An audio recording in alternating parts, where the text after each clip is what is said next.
Pocong, sebuah figura mistis dalam budaya Indonesia, seringkali diidentifikasi dengan keberadaannya yang sangat misterius dan menakutkan. Meskipun sering muncul dalam kisah horor dan legenda urban, ada lebih dari sekedar ketakutan di balik pocong. Mari kita gali lebih dalam filosofi yang mendasari keberadaan pocong dan makna di balik tradisi mistis ini.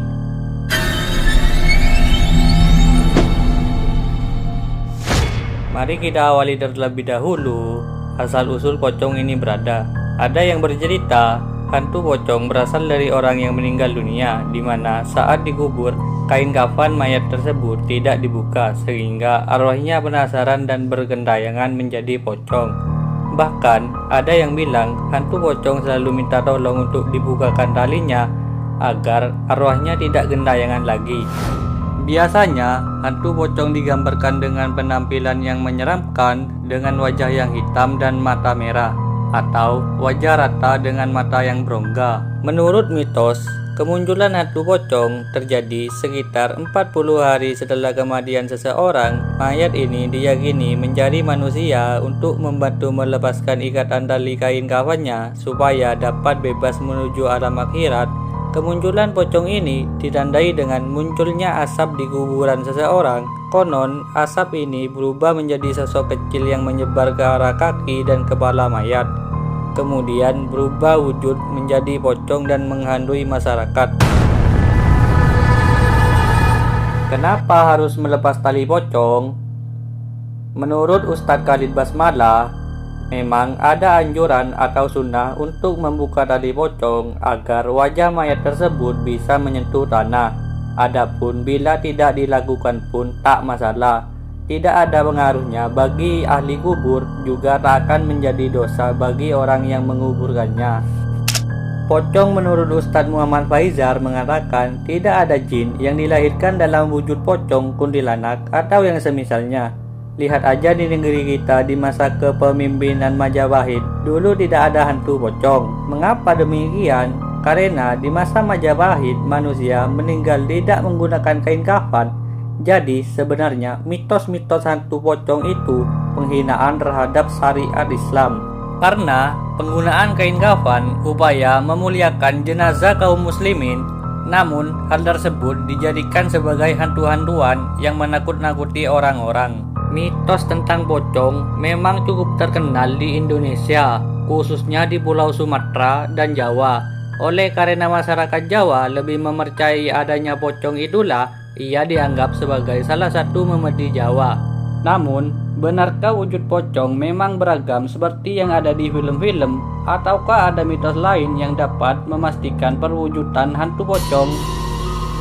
Suatu fakta yang tidak bisa diingkari bahwa masih banyak yang beranggapan bila seseorang mati secara tidak wajar, seperti gantung diri, dianiaya, atau tertabrak, maka arwahnya gentayangan selama 40 hari. Sosok gentayangan itu yang kemudian disebut hantu pocong.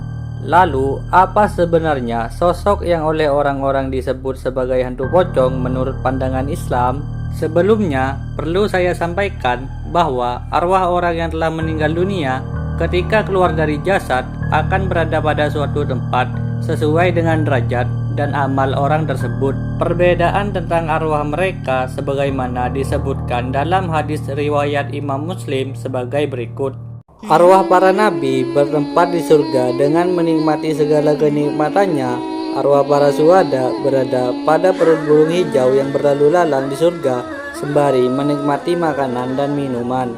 Arwah orang mukmin yang taat berada di taman surga, namun belum bisa menikmati hidangan surga, melainkan hanya bisa menikmati keindahan panoramanya.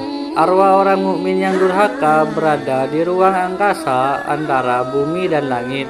Arwah orang kafir yang mengingkari Tuhannya berada pada perut burung berwarna hitam di tempat bernama Sijin yang berada di lapisan bumi ketujuh dengan mengalami siksaan yang pedih. Dari hadis tersebut tidak ada yang menjelaskan tentang adanya arwah gentayangan yang oleh orang Indonesia disebut hantu pocong. Benar tidaknya makhluk ini tergantung ke diri kita sendiri bagaimana menanggapinya. Jangan sampai kita terlalu takut atau kepikiran hal yang tidak mungkin ada. Tapi perlu digarisbawahi kalau hal gaib itu ada dan nyata. Kain kafan yang melilit pada pocong dianggap sebagai simbol pemisahan antara dunia fisik dan rohania. Ini mencerminkan keyakinan bahwa setiap manusia akan mengalami perpisahan dengan dunia ini saat wafat, dan rohnya melanjutkan perjalanan ke dimensi lain. Dalam pandangan ini, pocong menjadi peringatan akan sementara dan rapuhnya kehidupan manusia. Selain itu, pocong juga sering dikaitkan dengan keadilan dan karma. Dipercayai bahwa pocong muncul kembali ke dunia ini untuk menyelesaikan urusan yang belum selesai, atau untuk memberikan pesan moral kepada mereka yang masih hidup. Hal ini mencerminkan keyakinan bahwa setiap perbuatan baik atau buruk akan memiliki konsekuensi dan keadilan akan terwujud pada akhirnya. Meskipun pocong sering diasosiasikan dengan ketakutan, filosofi di baliknya mengajarkan kita untuk merenung tentang makna hidup, kematian, dan keadilan. Tradisi mistis ini mengundang kita untuk memikirkan hubungan antara dunia dan alam rohania, serta bagaimana perbuatan kita di dunia ini memengaruhi perjalanan roh setelah kematian. Dengan menggali lebih dalam filosofi pocong ini, kita dapat menemukan bahwa di balik ketakutan yang sering diasosiasikan dengannya, terdapat pesan-pesan mendalam tentang kehidupan dan kematian yang dapat memicu refleksi diri dan penghormatan terhadap nilai-nilai spiritual. Terima kasih untuk Anda yang telah meluangkan waktunya untuk menonton video saya, dan sampai jumpa untuk di video selanjutnya. Bye.